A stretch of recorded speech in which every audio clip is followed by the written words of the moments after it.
గోవింద దామోదర స్తోత్రాన్ని కూడా మనం తెలుసుకుంటున్నాము. ఇవి తొందరలోనే బుక్స్ కానీ కాపీస్ కానీ ఏమైనా సరే మీ అందరి దాకా వస్తాయి. ఇవాళ కొన్ని 10 శ్లోకాలు చెప్పుకున్నాం. ఇప్పుడు మళ్ళీ 11 నుంచి చెప్పుకుందాం. 11వ శ్లోకం. క్రీడంతమంతర్వజమాత్మజం స్వం సమం వయస్యై పశుపాలబాలై ప్రేమ్ణాయ సోదా ప్రజుహావ కృష్ణం గోవింద దామోదర మాధవేతి యశోదయా గాఢమలూఖలేన గోకంఠపాసేన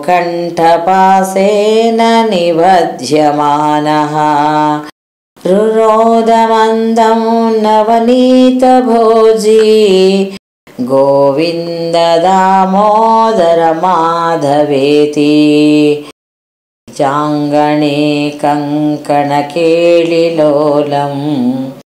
గోపీ గృహీత్వా నవనీతగోళం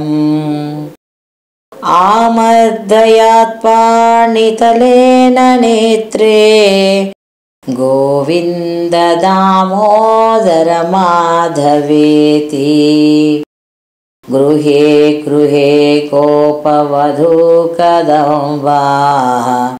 సర్వే మిళిత్వా సమవాయయోగే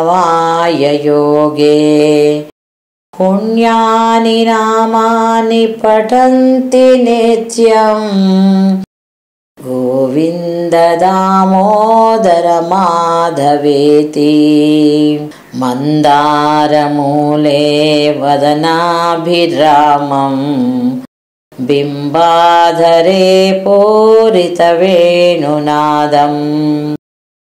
గోగోపగోపీ జనమధ్య సంస్థం గోవింద దామోదర మాధవేతి ఉత్థాయ గోప్యో పరరాత్రభాగే స్మృత్వా యశోదాసుతబాలకేళిం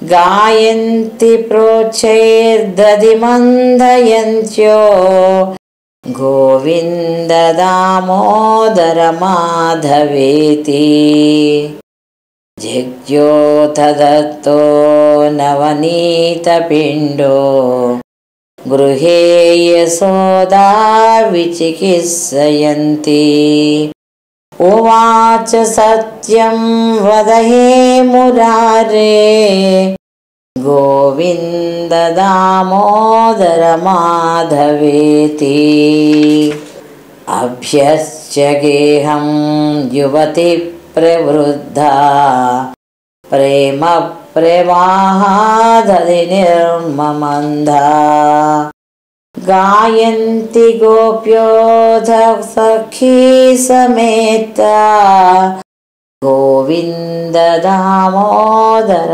మాధవేతి క్వచిత్ ప్రభాతే దధి పూర్ణపాత్రే నిక్షిప్య మందం యువతీ ముకుందం ఆలోక్య గానం వివిధం కరోతి గోవింద దామోదర మాధవేతి క్రీడాపరం భోజనమర్జనార్థం